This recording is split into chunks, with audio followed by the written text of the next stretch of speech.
একাদশ শ্রেণীতে ভর্তি 2025-26 শিক্ষাবর্ষের যারা আবেদন করবা কি কি ধাপ আছে এই আবেদন করতে ইত্যাদি সকল কিছু বিষয় আজকে আলোচনা করব। তোমরা জানো যে তোমাদের 24 তারিখ থেকে আবেদন শুরু, তো এখানে তোমাদের আবেদন কিভাবে করতে হয় ইত্যাদি সকল কিছু বিষয় আজকে আলোচনা করব এবং কি ধাপ বাই ধাপ দেখাবো যে তোমাদের কিভাবে মূলত আবেদনটা করতে হয়। তো নাম্বার 1 যে তোমাদের একটা EDU আইডি ক্রিয়েট করা লাগবে। দ্বিতীয় নাম্বার হচ্ছে তোমার কলেজ চয়েস দেওয়া লাগবে। সেই অ্যাকাউন্ট থেকে অর্থাৎ তুমি যে অ্যাকাউন্ট ক্রিয়েট করলা সেই অ্যাকাউন্টে প্রবেশ করার পর তোমাকে কলেজ চয়েস দিতে হবে, তারপর তোমার ফি প্রদান করতে হবে। তো এই বিষয়টা কিভাবে বা কি পর্যায়ে তোমাদের এই আবেদনটা করতে হবে এই ওয়েবসাইটে আসলে তোমরা ঠিক এরকম ইন্টারফেস দেখতে পাবা। তো আমরা যদি একটু ইউজার মেনু লক্ষ্য করি তাহলে আমরা ঠিক এরকম ইন্টারফেস দেখতে পাবো।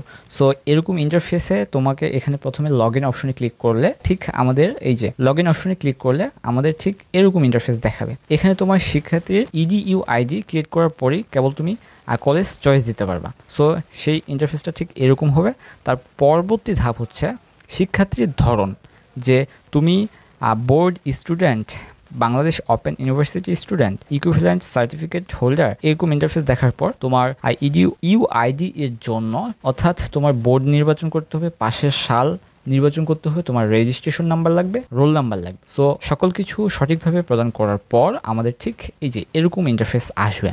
সো এখানে তোমার সব ক্যাপচার কোড পূরণ করার পর এই যে একটা ক্যাপচার কোড আছে, ক্যাপচার কোড পূরণ করার পর শিক্ষার্থীর নাম, পিতার নাম, মাতার নাম, তারপর ধর্ম, লিঙ্গ, মোবাইল নাম্বার। অবশ্যই এখানে মোবাইল নাম্বারটা সতর্কতার সাথে প্রদান করতে হবে, কারণ EDU আইডি খোলার আগে তোমার ইউজার আইডি এবং পাসওয়ার্ড অবশ্যই দিবে, সেটা সেই মোবাইল নাম্বারেই যাবে। অবশ্যই আমরা এখানে মোবাইল নাম্বারটা জরুরি। তোমার এখানে জন্ম নিবন্ধন নং অবশ্যই লাগবে। তারপর জমা দিন অপশনে ক্লিক করলে আবার আমাদের লগ ইন অপশন দেখাবে। সো আমাকে যে EDU আইডি এবং পাসওয়ার্ড দিয়ে দেওয়া হয়েছে, সো সেই EDU আইডি এবং পাসওয়ার্ড দিয়ে আমরা মূলত লগ ইন করবো। তারপরে ঠিক তোমার প্রোফাইল এরকম অপশন দেখাবে। এপাশে বাম সাইডে তোমার আবেদন ফি জমা দিন, এখানে আবেদন ফি জমা দিন অপশনে ক্লিক করলে আমাদের ঠিক এরকম অপশন আসবে। এখানে কলেজ চয়েস দিতে হবে, বোর্ড সিলেক্ট করতে হবে, জেলা সিলেক্ট করতে হবে, থানা সিলেক্ট করতে হবে এবং কলেজ সেই থানার ভিতর যে কলেজ তুমি দিবা সেটা সিলেক্ট করবা। একে একে সিরিয়ালি 5টা কলেজ চয়েস দেওয়ার পর ঠিক তোমার এরকম ইন্টারফেস আসবে। এখানে তোমার যে কলেজগুলো এতক্ষণ ধরে চয়েস দিলা সেই কলেজের লিস্ট দেখাবে।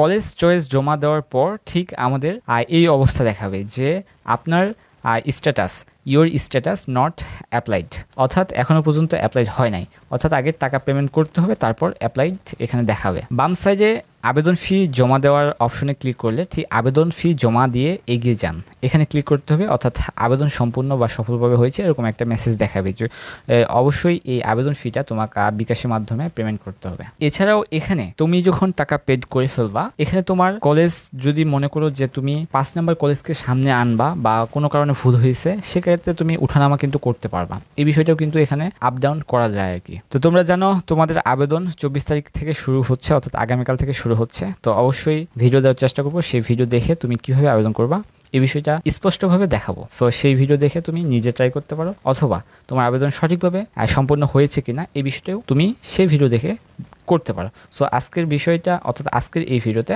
জাস্ট আলোচনা করলাম এবং কি তোমাদের এই ওয়েবসাইট অর্থাৎ একাদশ ভর্তির যে নতুন ওয়েবসাইটটা এই ওয়েবসাইটের সাথে তোমরা সংক্ষিপ্তভাবে পরিচয় হইলা। তো এই হচ্ছে বিষয়। তো দেখা হচ্ছে নতুন কোনো আপডেটের সাথে।